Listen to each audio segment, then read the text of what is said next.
Hello viewers, हमारे best invest India YouTube channel में आपका बहुत बहुत स्वागत है। आज हम इस वीडियो में पीपीएफ और ईएलएसएस के बारे में बात करेंगे।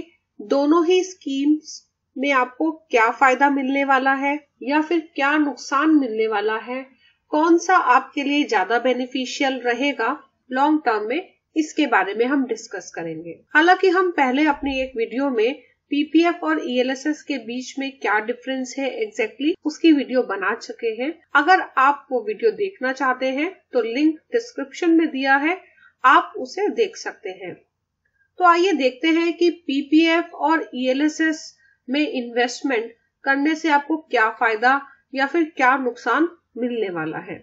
दोनों ही स्कीम आपको एटीसी में डिडक्शन देती है, टैक्स में 1.5 लाख रुपीस तक। तो आप 1.5 लाख रुपए दोनों में से किसी भी स्कीम में जमा करा सकते हैं। जहां पीपीएफ एक गवर्नमेंट की स्कीम है, 100% सेफ है, वहीं ईएलएसएस मार्केट लिंक स्कीम है और वहां पर आपके पैसे में पॉजिटिव और नेगेटिव दोनों ही रिटर्न आपको देखने को मिल सकते हैं।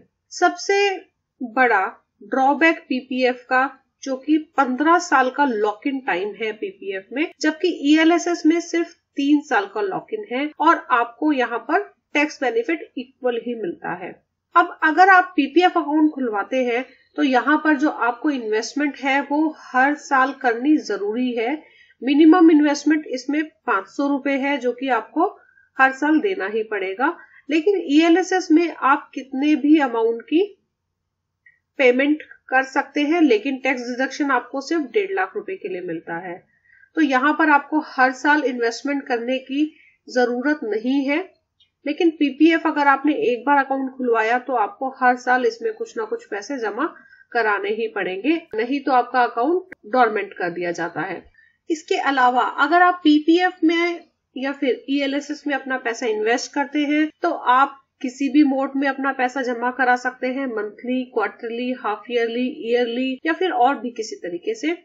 यहाँ पर अगर हम प्री मैच्योर विड्रॉल की बात करें तो पीपीएफ में 7 साल के बाद ही आप कुछ पैसा निकाल सकते हैं, जबकि ईएलएसएस में 3 साल में ये मैच्योर हो जाता है और 3 साल के बाद ही इसमें से आप कुछ पैसा निकाल सकते हैं, अपना सारा पैसा निकाल सकते हैं या फिर जो भी आप चाहें वो इसमें कर सकते हैं।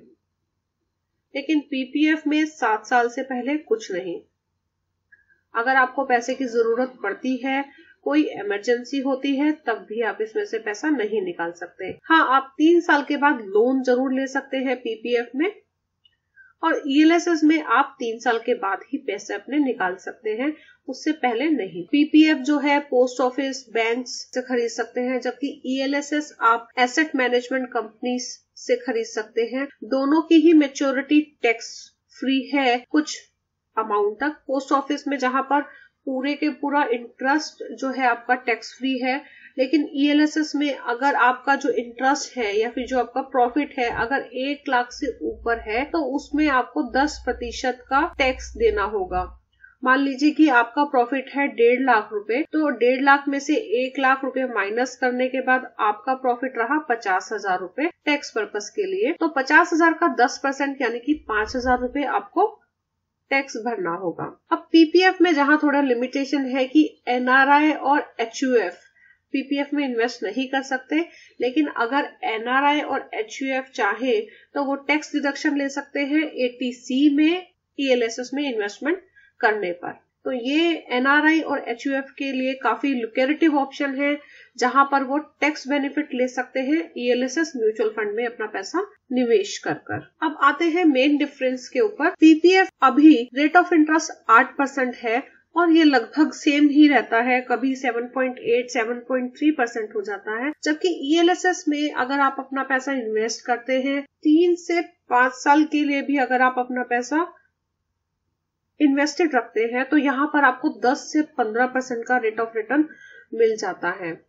तो हम अगर देखें तो आपको इन्फ्लेशन या फिर महंगाई से ज्यादा रिटर्न मिलता है ईएलएसएस में, जबकि पीपीएफ में सिर्फ आपको रियल रेट ऑफ रिटर्न आपकी सिर्फ 1% के करीब में रहता है, जबकि ईएलएसएस में ज्यादा होता है। तो ये एक बहुत बड़ा एडवांटेज है ELSS फंड लेने का कि आपको यहाँ पर हाई रिटर्न मिलता है। अब आइए अगर हम देखें कि अगर आपने PPF में अपना पैसा इन्वेस्ट किया और ELSS में अपना पैसा इन्वेस्ट किया, आपने हर साल 15 साल तक 1.5 लाख रुपए इन्वेस्ट किया PPF में, तो आपका जो मेच्योरिटी अमाउंट बनेगा 15 साल के बाद में वो बनेगा 43.98 लाख, जबकि वही जो अमाउंट है आपका ELSS में 62,62,000 रुपीस का आपका अमाउंट बनेगा।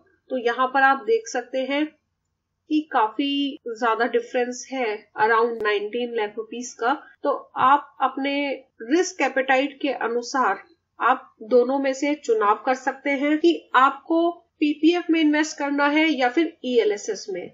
अगर आप चाहें तो कुछ पैसा PPF में और कुछ पैसा ELSS में भी करवा सकते हैं। मेच्योरिटी अमाउंट आपके सामने है, लोन की कंडीशंस आपके सामने है, प्री मेच्योर विड्रॉल की कंडीशंस आपके सामने है और बाकी उसका जो रिस्क फैक्टर रहता है वो भी आपके सामने है। ELSS का मेच्योरिटी अमाउंट आपको 15 साल के में बताया है, ये 12% के रेट ऑफ इंटरेस्ट पर है। हालांकि ELSS का अगर आप परफॉर्मेंस देखेंगे पिछले 5 साल का या 10 साल का या फिर सिंस इंसेप्शन, तो 15% से भी ज्यादा का रिटर्न हमने यहाँ पर देखा है, लेकिन सेफ्टी के तौर पे हमने यहाँ पर सिर्फ 12% पे कैलकुलेट किया है। तो आप देख सकते हैं कि आपके लिए आपके लाइफ स्टेज के अकॉर्डिंग और आपका रिस्क एपेटाइट के अनुसार आपके लिए कौन सा विकल्प बेहतर रहेगा, PPF या ELSS। दोनों ही अपने आप में बेहतरीन स्कीम्स हैं, लेकिन आप समझ सकते हैं कि आप किसको चुनाव करना चाहते हैं। हम उम्मीद करते हैं कि हमारी इस वीडियो से आपको काफी जानकारी मिली होगी।